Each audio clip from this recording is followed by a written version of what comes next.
She was also a kind of an iconoclast because she wasn't the perfect Latter-day Saint. She was the perfect daughter of Dixie in her love and her understanding of the history and her appreciation of it. Oh, once I lived in Cottonwood and owned a little farm. When they called me down to Dixie, it caused me much alarm. To hoe the cane and cotton, I right away must go. But the reason why they sent me, I'm sure I do not know.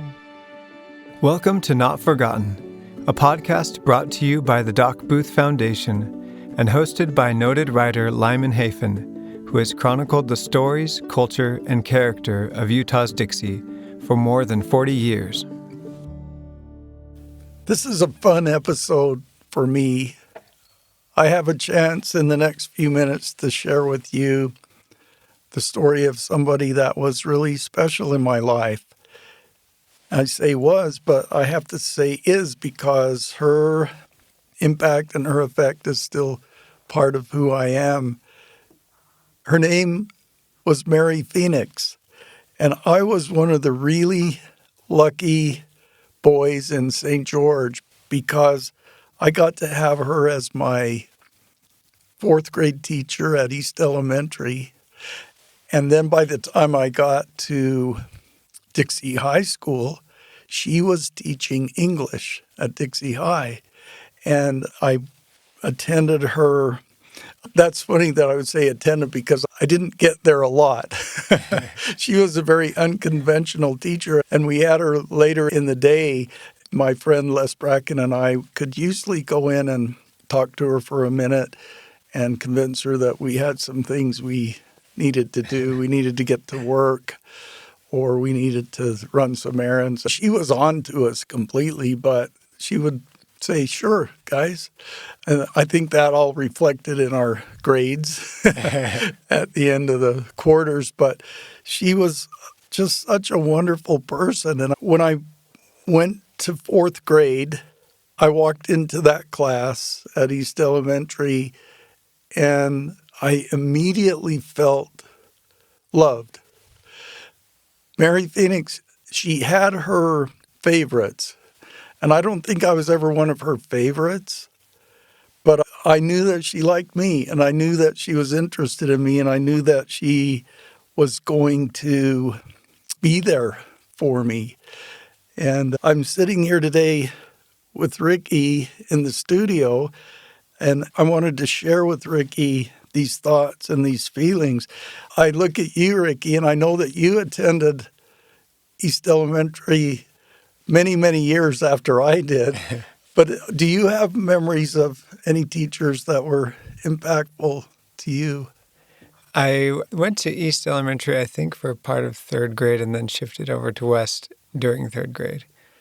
And my memory of teachers early on is sort of just little small vignettes. I was so shy that attention scared me. I was actually afraid of it, so I didn't have much relationship early on until about, I think it was fifth grade.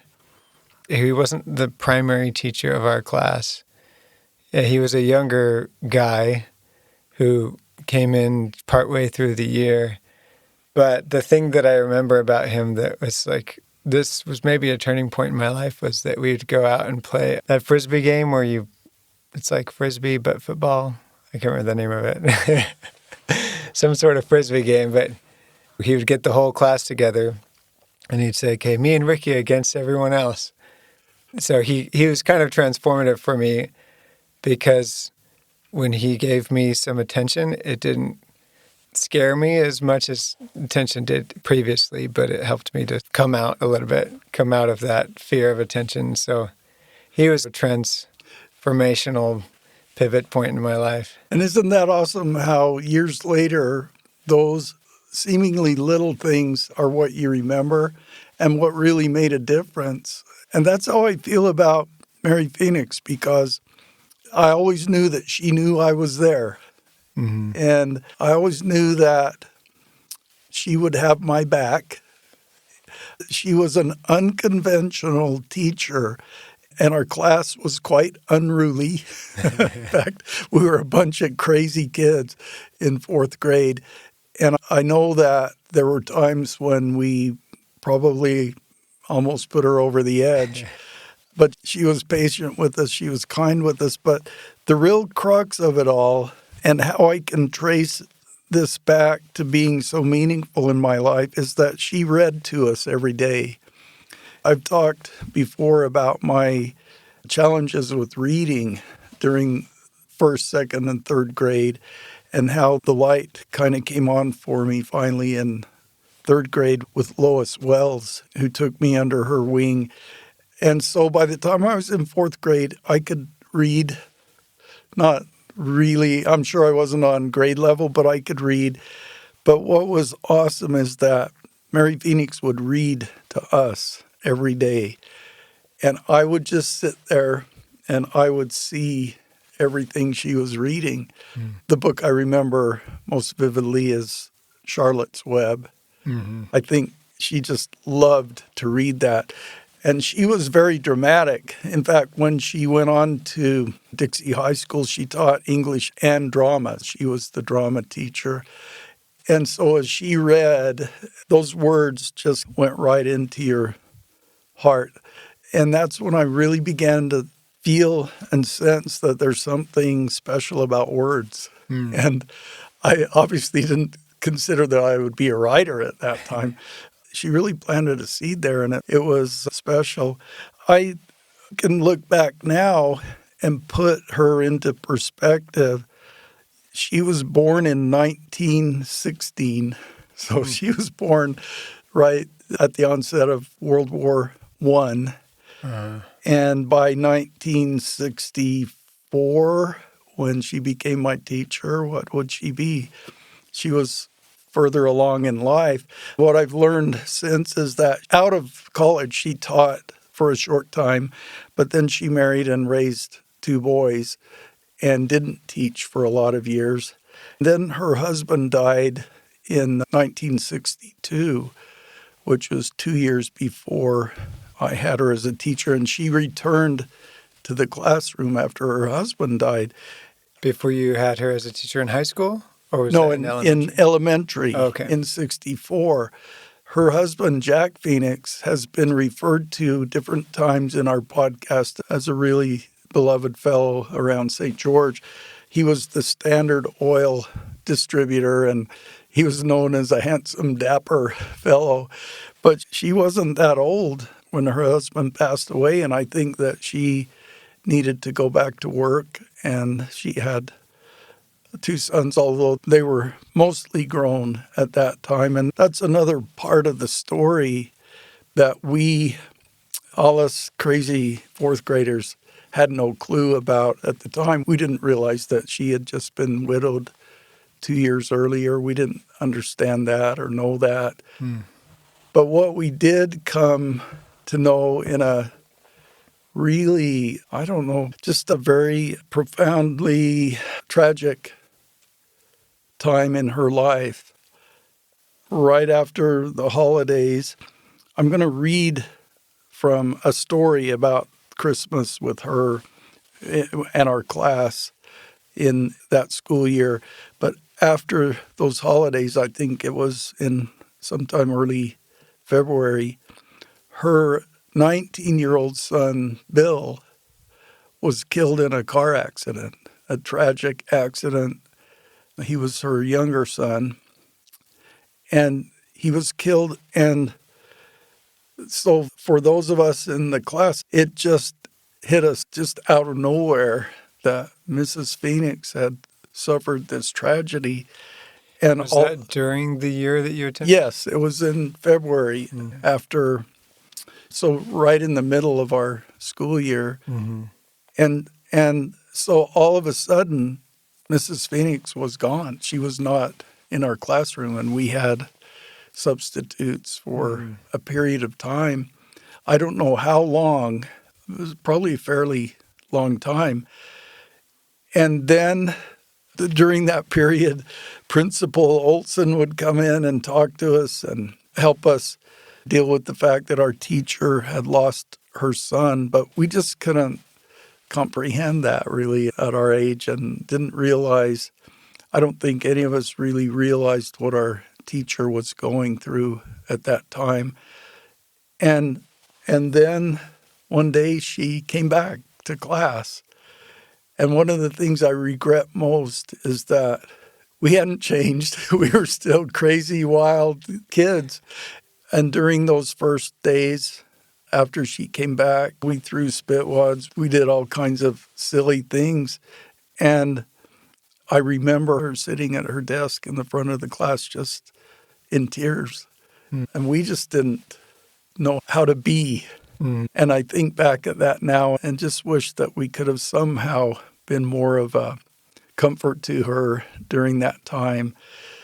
She needed to be there. She needed to have the job, but she was really going through a lot of grief. And yet, by the end of that school year, it just ended up being such a wonderful year. And she was such a great teacher that made us all feel good, helped us all to open our eyes to a lot of really neat things. But then a few years later, I'm a junior at Dixie High School, and I walk into Mary Phoenix's English class. And there, I think, is where more really fertile seeds were planted for what I would eventually end up doing because, again, Mary wasn't conventional. And she didn't make it hard or rough or tough, but she gave us a lot of really good opportunities to learn and to grow, especially relating to literature. And I remember her reading in high school, the big book at that time was Jonathan Livingston Seagull. And it was a popular book, but I guess it was considered somewhat literary. But she read to us from that, and we didn't have a clue what was going on in that book, but we were supposed to try to figure it out and understand what all the imagery was in it. But what I remember most is she would project short films that told short dramatic versions of short stories. Maybe you can relate to that. I don't know if you ever saw short stories in Was your there English images classes. with it or just... No, just the story dramatized with okay. actors. Okay, yeah. And I think that she thought, well, this is a way that maybe some of these kids can get an idea that these short stories that I'm having them read are really stories that are interesting. You can go to YouTube and see the actual movies that she showed us. Two of them in particular, one was The Lottery. And it was one of those, now you'd call it dystopian stories that was really, it just cut to the core of your soul of how in this little town every year someone was chosen to be stoned to death. Oh, I think I Do you remember remember my mom. I never heard it, but I think I remember my mom telling about it. I think it scarred her. Yeah, that's. I think it might have scarred a lot of people, and there's probably some scar tissue in my soul from that. But it also just helped me to realize how powerful stories can be. But there's Mary Phoenix, wonderful, vivacious, beautiful, awesome Mary Phoenix showing us The Lottery and making us all just stunning, all of us, because we think it's the story about a little town and the people, and then we find out how horrid it is. But the other one, and this is the one that has stayed with me, and I read the story every year, is Ernest Hemingway's short story, My Old Man. And it's a story set in France. That's where Hemingway lived, in Paris in the 20s. And it's about a boy and his father who is a horse race jockey. And he's at the latter part of his career, and he's having a hard time keeping his weight down as a jockey. And he's being tempted by the bookies to throw races and do things that will create more money for him. And this boy loves his dad the way we all feel that love for our dads. And, well, you'll just have to read it if you haven't, Ricky.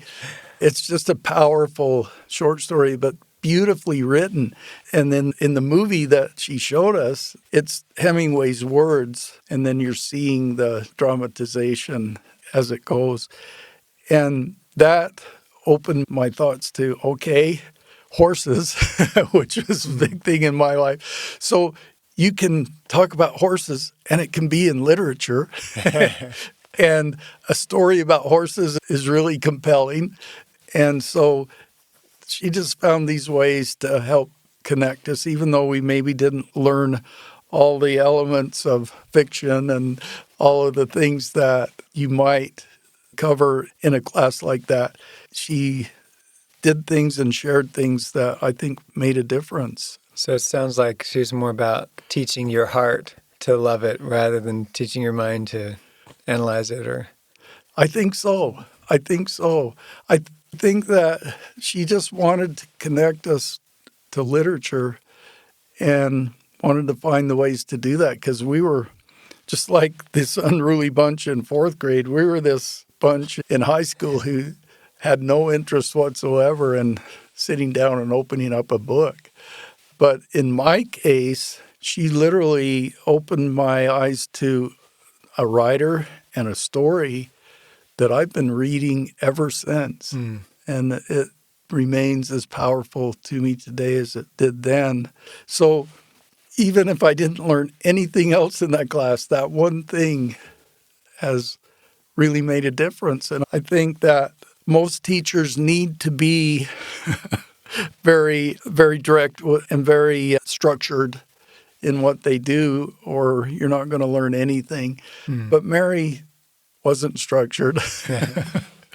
And yet she's the teacher I remember most. And this is probably an impossible question to actually answer with confidence, but do you think that if you didn't have her, if that seed didn't get planted, your path was inevitable, or do you think it might have gone a different direction? Well, I'd like to think that I would have still gone on the path I've gone on, which I'm very grateful I did.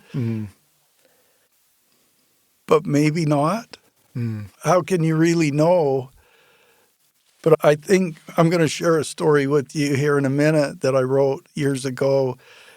And I really do think that my good fortune of having Mary Phoenix as my fourth grade teacher and as my high school English teacher did maybe, I don't know if it was inevitable or not that I would go the way I went, but there were different steps along the way that teachers played a difference. And perhaps another key one was at Brigham Young University when I took a magazine writing class, and Jack Nelson, wonderful, wonderful fellow professor who was in a wheelchair but had a great history in journalism. He's the one who first said, Lyman, I've been reading your stuff and I think you can write.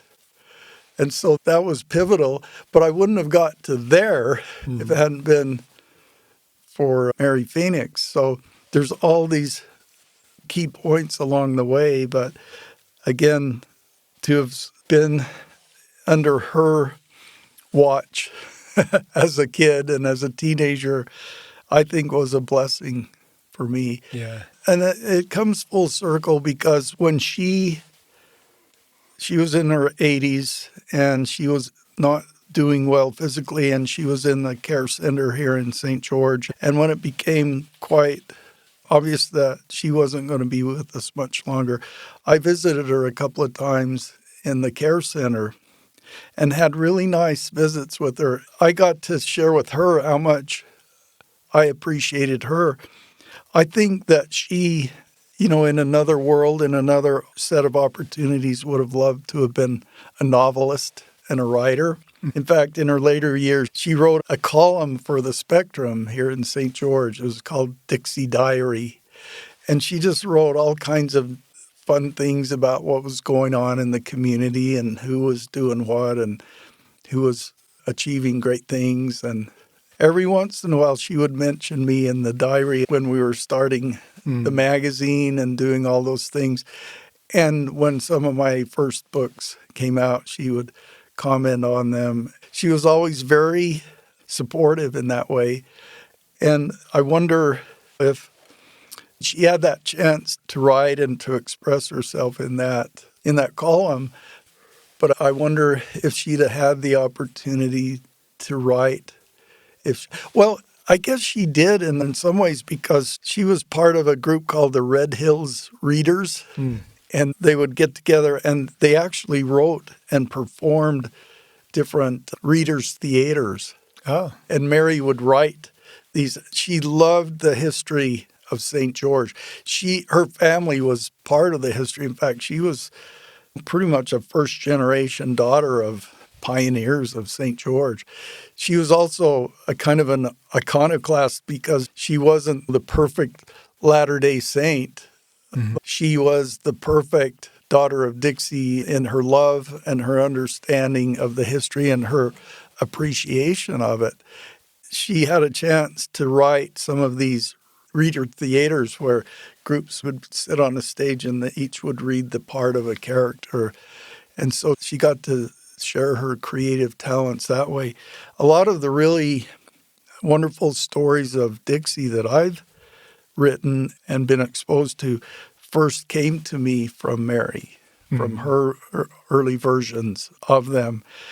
And so she played a really neat role there. And she was also a really, I don't know if you'd call her a feminist, but she was a woman doing a lot of things in this town that women didn't normally do. She was co-chair of the St. George Centennial Committee in 1961. So in 1961, she was co-chair of all the festivities and things that happened here. And she was involved in the Lions Club, the Lady Lions, and the Rotary Club, and the Elks Club, and all of those things. She had a profile in those things. A lot of that changed when her husband died because she and he were involved in those things, and then she went back to teaching full-time. But she was in charge of the weekly tabernacle programs that were staged in the tabernacle. And another interesting thing is she was a lifelong Democrat in a Republican stronghold. Yeah. And so she differentiated herself in that regard, along with a handful of other really great people in town who were very vocal Democrats among, in a very small minority, which I think is awesome to think of. But I also learned later she attended University of Southern California. She attended Stanford University, which is really big stuff. And she attended University of Utah. So she was really well educated. Her degree was in history and English. So all of that is part of what I would gravitate to. But more than anything, she was just a wonderful person, a delightful person. And when I visited her those couple of times, and really just months before she died, we had really nice visits. And the thing that I remember most, and I don't say this to boast, I just say it because it meant so much to me. She never really talked a lot about my writing, but on this occasion, she said, "Lyman, I read that piece in the magazine last issue." And she said, "I love the way you write." She said, "Your writing is lucid." And ever since that moment, that word lucid has stayed with me. And the root of lucid is light. I think she was just trying to tell me there was light in my writing. And I can't imagine any compliment that would be more special for me. And so ever since then, every time I write something, I ask myself, is this lucid? It gives you a standard. Yeah, so she remained a teacher to me even as she was on her deathbed. I don't mean to overstate this, but I think we all have people like this in our lives that are special and important to us. And I just feel fortunate, blessed that she was in my life. Did she have a doctorate if she went to 3? I don't know what degree was. In her obituary, it says that her degree was in history and English, but I don't know if she went beyond bachelor or if she received a master's degree.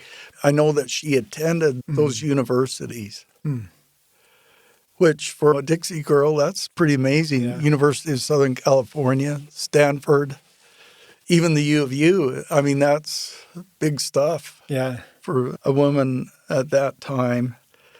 All of that, I think, was just part of who she was. It also, in her obituary, it said that her intention was to pursue law. Oh.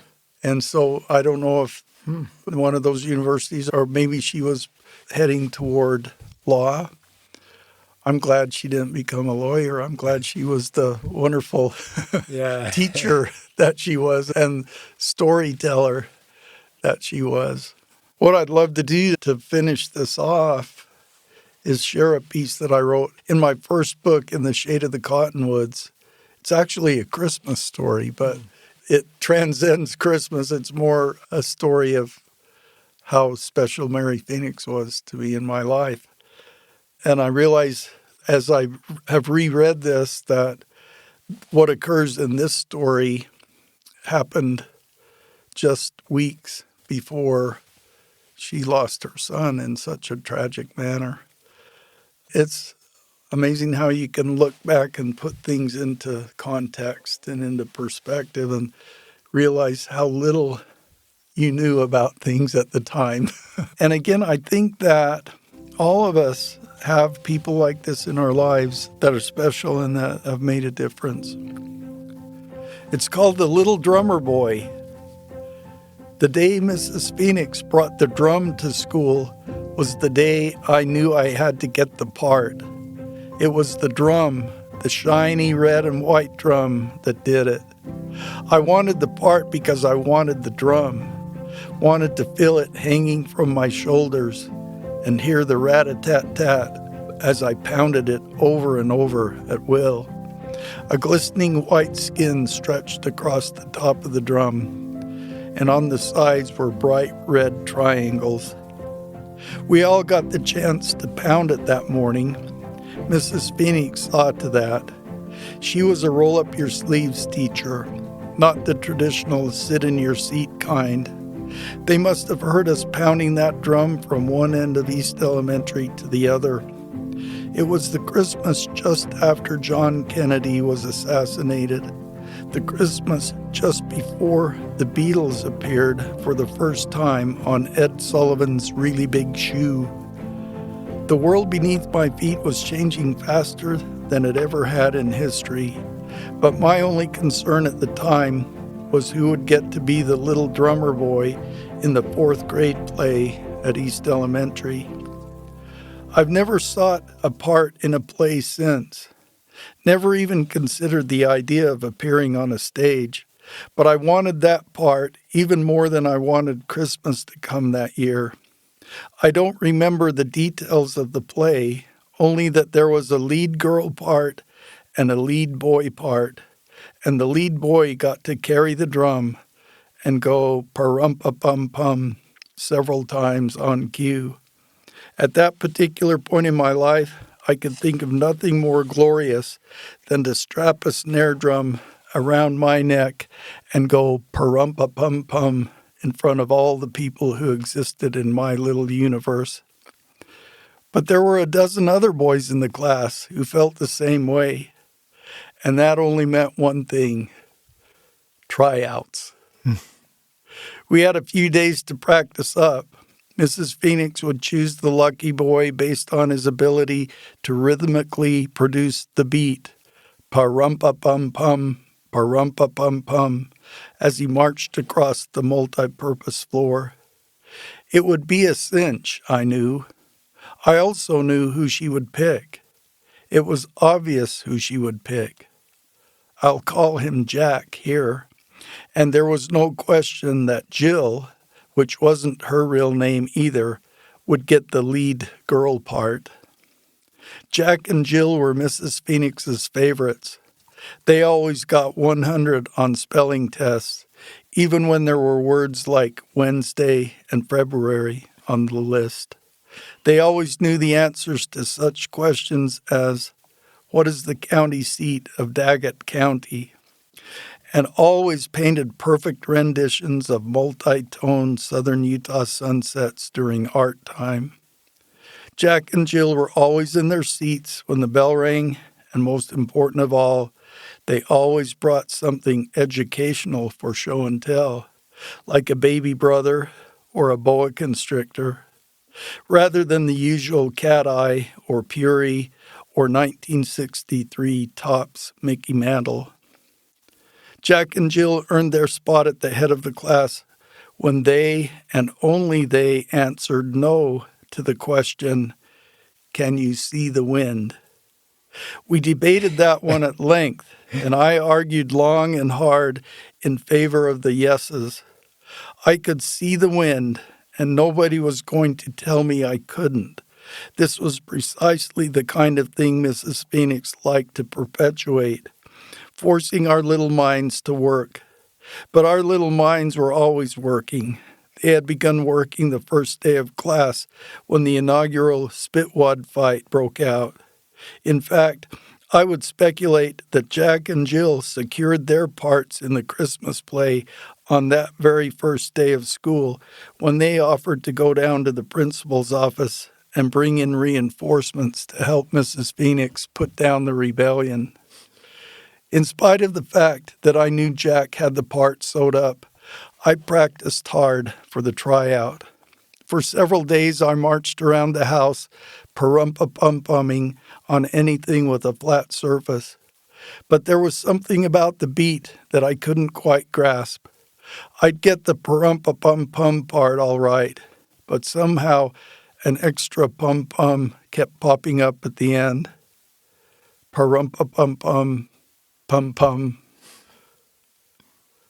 I couldn't help it. It was completely involuntary, like a hiccup. Try as I may, the extra pum-pum always jumped out at the end. With rhythm like that, I knew I'd never get the part. Tryout day finally came. The girls had to sing to win their lead part. As you might guess, Jill got it. She could have been sick that day, or could have even sung Silent Night, Roseanne Barr style. She'd have still gotten the part.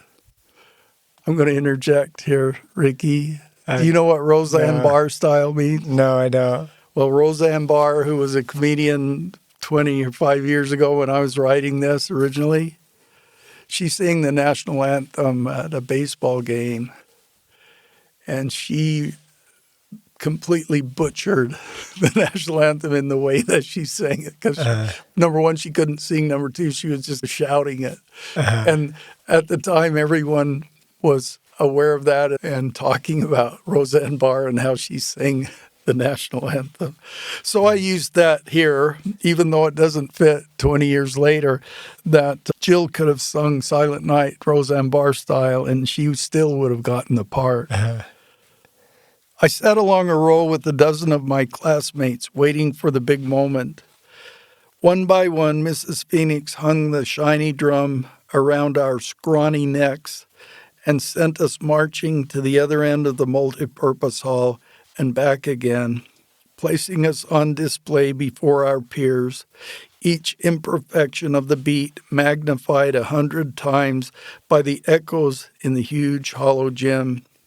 Sunlight streamed in from the sliding glass doors along the east edge of the room.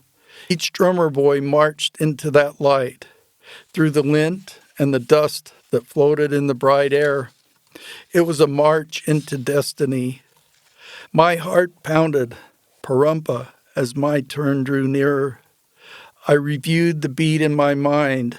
Pa-rum-pa-pum-pum. I was sure I had it. Mrs. Phoenix finally draped the strap over my head, and the drum hung heavy at my waist. She handed me the sticks, and I took a deep breath, then marched headlong into the light. Pa-rum-pa-pum-pum, pa-rum-pa-pum-pum. I was marching into immortality. I was going to get the part. I could feel it. And I could see my name on the school bulletin board. Hear Principal Olson announcing it over the intercom. Best performance by a fourth grader in a leading percussion role. And then, at the height of my reverie, somewhere out on that endless sea of hardwood, I lost it all. It was a momentary lapse of reason, a split second of lost concentration that turns the course of a life. Pa-rum-pa-pum-pum, pum-pum. It was all over for me. 2 pums and my future in the theater vanished into a haunting echo. It would be the worst Christmas ever. Not even the thought of a Daisy pump-style BB gun under the tree could resurrect my spirits.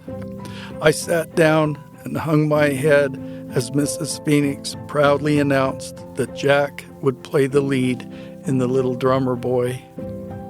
I'm sure Mrs. Phoenix perceived the disappointment in my face that day.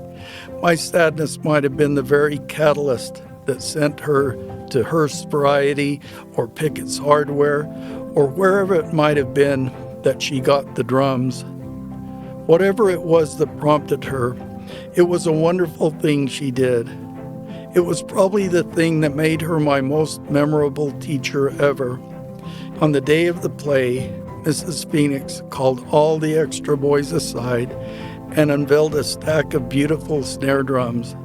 She handed one to each of us and instructed us to tap the beat, pa-rum-pa-pum-pum, along with Jack, from our place in the choir below the stage. The play came and went, and none of us missed a beat. And I have loved Mary Phoenix ever since. And I still believe I can see the wind. So there you have it, Ricky. Awesome. I love that. That's Mrs. Phoenix. And I'm sure that there were points along your way where you were directed toward what you're doing now. Yeah. Yeah.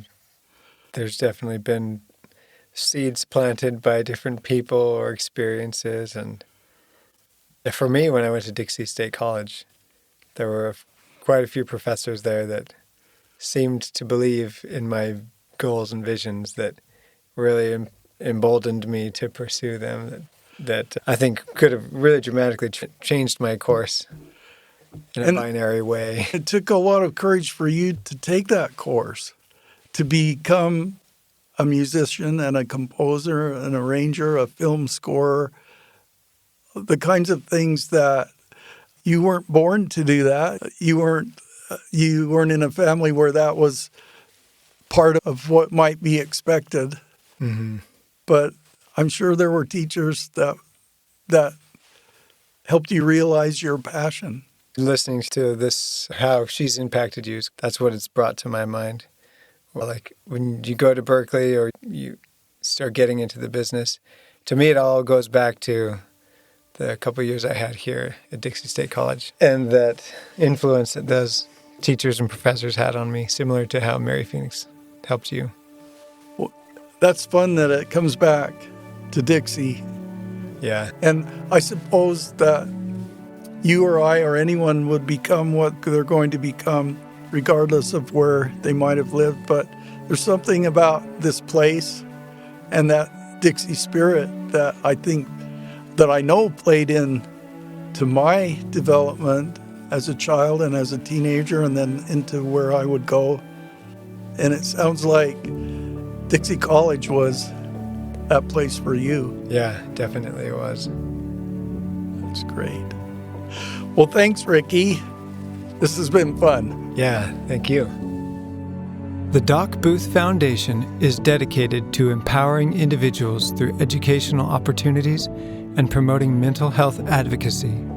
Through scholarships and funding for important community needs, the foundation perpetuates the can-do spirit of the founders of this community, using the lessons of the past to chart the course for a better future. Make your tax-deductible donation at docboothfoundation.org. Not Forgotten is produced by Ricky Valadez and made possible by the generous support of St. George Area Zag Stores, industry-leading tech support and accessories. Lyman Hafen's books can be found at lymanhafen.com. Once I lived in Cottonwood and owned a little farm. When they called me down to Dixie, it caused me much alarm. To hoe the cane and cotton, I right away must go. But the reason why they sent me, I'm sure I do not know. We came